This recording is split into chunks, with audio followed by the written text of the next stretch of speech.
Okay, so this one time I was buying Cheez-Its from a vending machine, right? So I walk up to the machine, I put my $1 bill in, and I push B2, because that's the button for Cheez-Its. And I love Cheez-Its. And I'm thinking it's going to be a good day. I'm going to enjoy this bag of Cheez-Its. And then the machine starts moving. It starts making noise. This is going to be amazing, right?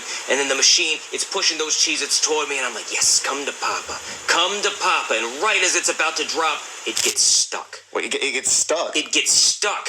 The Cheez-Its get stuck right between the glass and the shelf. And they're not dropping, they're not moving. And my mouth goes, because I just can't believe this. So I start pounding on the machine. And I start shaking the machine. And then I remember, if the machine falls on you, you can die. So it'll crush you. Yeah, it will. So I stop shaking the machine. And then I go and I ask my buddy Joe for some money, right? And I've already asked him for money tons of times. And he says, Guy, I can't give you any more money. You already owe me like $300. I say, Joe, it's just a bag of Cheez-Its. You know what I'm talking about, right? Just a bag of Cheez-Its. It's like $1, right? Yeah, exactly. It's just $1. So he says, fine. And he gives me $1 in quarters. Okay? I'm thinking, yes, this is perfect. I needed exactly $1. I'm going to go back to that machine. So I walk up to the machine and I put each of those quarters into the machine. And I'm thinking, this is going to be amazing.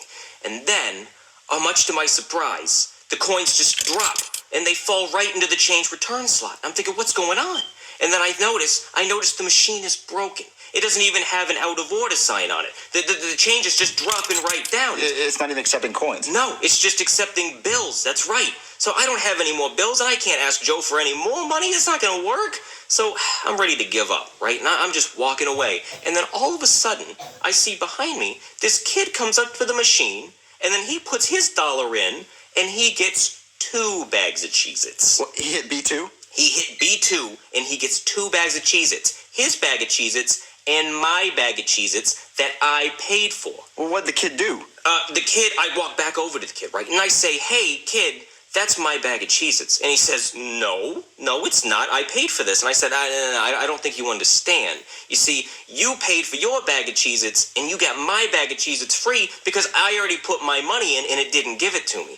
And he's not buying it. He doesn't care, right? And he's saying, you're just a grumpy old man. Go away. So I lose my temper a little bit, and I start putting my hands on the kid. You know, I think you understand where I'm coming from, Ray. I'm just like, I'm grabbing the kid, and I'm strangling him just a little bit, to be honest. And then his mom comes around the corner, and she sees this, right? And she freaks out. She thinks I'm just some crazy cop abusing my power.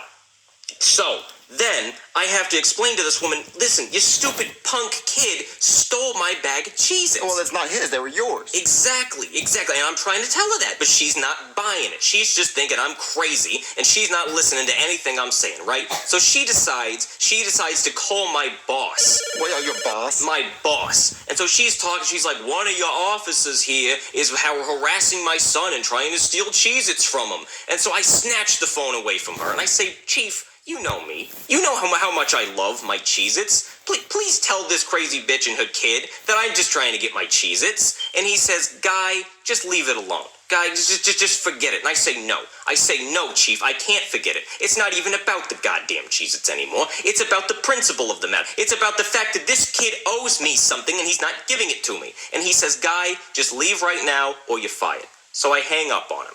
And then I start to smell just a little whiff of weed on the mom, just a little bit. And then I start arresting the mom. And so then the kid goes into foster care, and guess who gets 2 bags of Cheez-Its? Who? Me. I get 2 bags of Cheez-Its. 2 delicious bags of Cheez-Its. And what? It's delicious, right? So I go back to my car, and I go back in, and I sit in there, and I turn on some Bon Jovi, and I'm singing while I'm eating the Cheez-Its. I'm singing, oh, we're halfway there, no, living on a prayer. I'm chugging these Cheez-Its, right? I'm just downing them, I'm pouring them right down my throat, just, like a dinosaur. I'm getting crumbs in my mustache and seat, and I don't even care. And then, in under a minute, I've eaten the entire bag of Cheez-Its. The entire bag? The entire bag. And I start getting sad. And then I remember, I don't have to be sad. You know why? Why? Because I got another bag of Cheez-Its. So I squeeze it. I squeeze it as hard as I can until that bag pops open. And then I just pour them right down my mouth. I just start chugging those cheesy chips. It is delicious. And I'm loving it. And to this day, that was the best bag of Cheez-Its I have ever had. And I always keep an extra $1 on me, just in case. So yeah, that's the scariest story I know.